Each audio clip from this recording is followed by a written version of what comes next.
Diners and welcome back. We missed you. The Matrix Revolutions, a film that boldly declared, you wanted answers? Well, good luck with that. What began as a mind-bending trip down the rabbit hole ends here with a battle so epic and a plot so convoluted that you wonder if the real Matrix is trying to make sense of its own film. The Wachowskis deliver a finale that's equal parts explosive action and head-scratching monologues, all while daring you to try and remember why Neo needed to stop wearing shirts. If you thought the journey was confusing before, buckle up. Because Revolutions is about to take you on a roller coaster through cryptic dialogue, machine armies, and, of course, Keanu Reeves staring blankly into the abyss, as if he's just been asked to define free will on the spot. Shit. The film wraps up the trilogy in a way that's less about resolution and more about leaving you with a feeling of, wait, what have I just watched? Which, to be fair, is probably the point. After the success of Reloaded that spawned endless class debates of success, Warner Brothers was more than happy to fund Wachowski's next 2-hour existential crisis, and so Revolutions was filmed back-to-back with Reloaded, in an attempt to capitalise on the audience's continued confusion. There's an air of, well, we started this thing, so we might as well finish it, from the cast, who all dutifully return to slip back into their monochrome wardrobes and try not to trip over their trench coats. Keanu Reeves, Carrie-Anne Moss and Lawrence Fishburne seem game to return, perhaps more intrigued by the action sequences than the script. And then, of course, Hugo Weaving returned to play Agent Smith, like the Shakespearean villain of a cyberpunk fever dream, because chewing up dialogue while monologuing about inevitability is far more entertaining than Keanu's Zen master in a hoodie approach. The Wachowskis are never known for doing things by halves when all in on Revolutions. I mean, they cranked the action and effects to the max, while letting philosophical musings sneak in between punches. The production was, by all accounts, a long and grueling process, with enough wire foo and explosions to give the crew permanent hearing loss. No one can accuse the film of being boring, even when characters spout dialogue that sounds like it was ripped from a philosophy textbook someone threw into a blender with the Bible. It's also worth mentioning that the last battle in Zion, a horde of Sentinels versus the few surviving humans and robot suits, has the subtlety of a WWE match. It's a war scene that could only exist in a franchise that's 90% visual spectacle and 10% meaningful dialogue. The Wachowskis, at the very least, deserve credit for committing to the bombast. Go big or go home. Right? Special effects are Revolution's bread and butter, and they absolutely went wild. From the massive mechs that looked like someone raided a junkyard and superglued them together, to the Sentinels swarming Zion like the world's most aggressive Roomba army, there's no shortage of action here. Sure, some of the CGI might look a tad dated now. Let's not pretend we didn't all collectively gasp when Neo and Smith took to the skies for their rain-soaked battle of epic proportions. Speaking of the final fight, the visuals here are undeniably impressive. Neo and Smith's superhuman brawl looks like something pulled from a comic book fever dream. Yes, they fly through the air like overpowered action figures, and yes, the rain seems to be falling harder just to add to the drama. It's gloriously over the top, and we love it for exactly that reason. It's the CGI equivalent of someone yelling, "Turn it up!" And they did. Don Davis returns to give us yet another dark and moody score that hums with the sound of 1,000 angry servers booting up.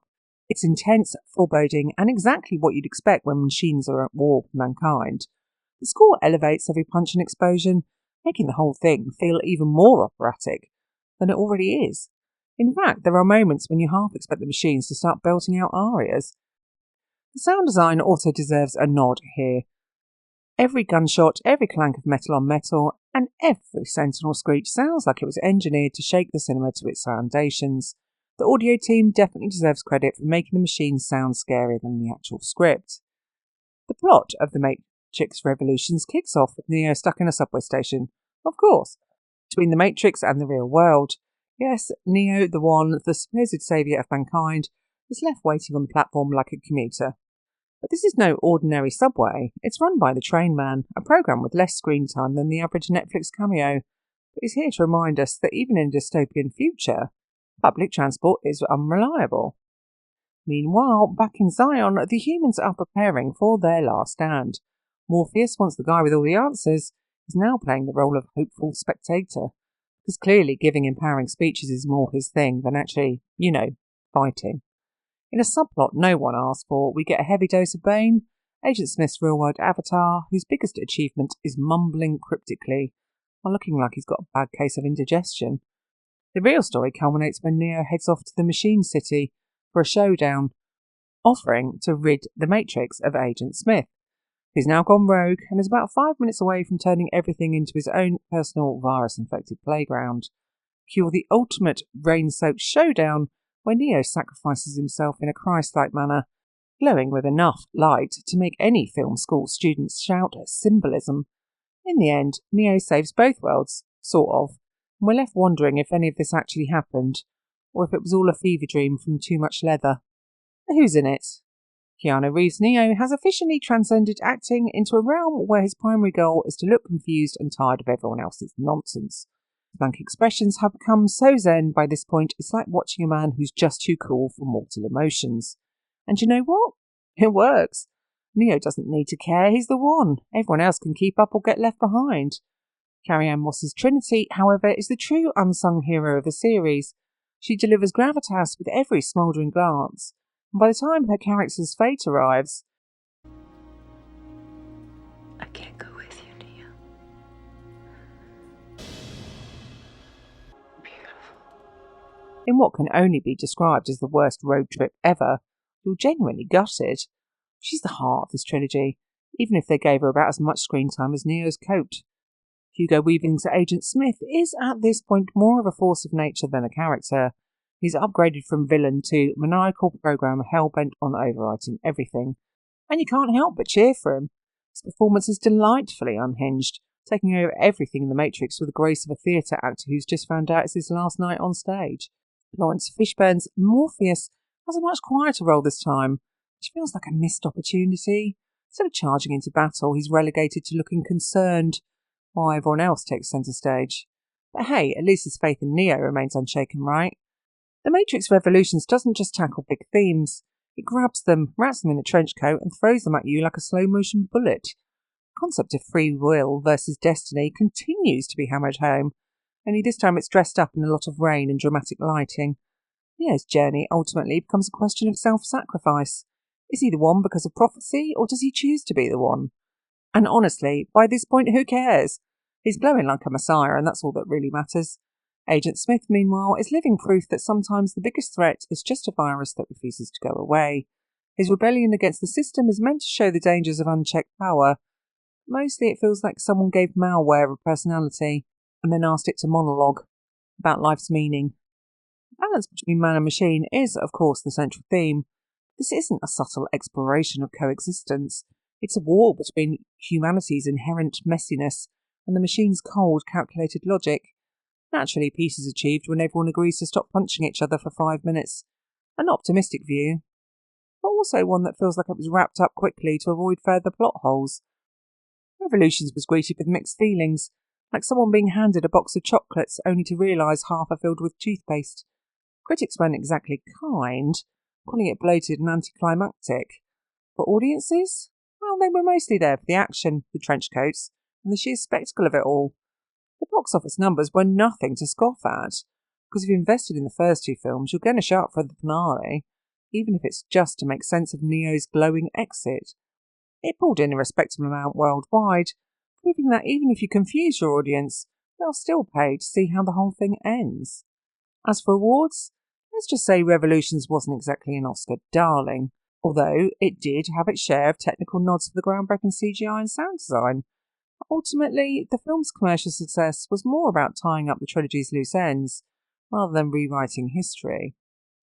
The legacy of the Matrix Revolutions is an odd one.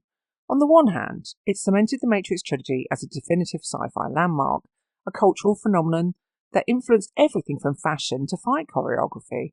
On the other hand, it's often remembered as a slightly underwhelming end to a journey that started with so much promise. While The Matrix is still referenced as one of the most iconic films in pop culture history, Revolutions hasn't exactly aged with the same grace. Its philosophical musings didn't spawn as many late-night dorm room discussions as the first film. The plot twist never quite had the punch of the original's red pill or blue pill moment. let's be fair, creating a cultural touchstone people still talk about 2 decades later isn't easy. And yet it's still not without its influence. The final battle scenes alone inspired a generation of filmmakers to push the boundaries of CGI and action choreography. Although I might need to give them a slap for that. It also helped pave the way for sci-fi films that blend heavy philosophy with big-budget spectacle. While Revolutions might not have the same standalone impact as its predecessors, it remains an essential chapter in a trilogy that dared to ask big questions, even if the answers were lost somewhere in a subway station, run by a guy called the Train Man. The Matrix Revolutions is like the conclusion to a dissertation you didn't realise you were writing. It's visually stunning, thematically ambitious, and often as confusing as that one philosophy professor who only answers questions with more questions. While it doesn't quite stick the landing that many hope for, it still manages to deliver a conclusion that's big, bold, and unapologetically weird, as the series itself. The journey might not have ended with all the answers, but it gave us something far more valuable. Hugo Weaving delivering existential monologues while trying to punch Keanu Reeves out of the sky. So should you revisit Revolutions? Well, if nothing else, it's a reminder that even in a world full of machines, rain-soaked streets and existential crises, sometimes all you need is a good pair of sunglasses and a willingness to believe that none of this makes any sense.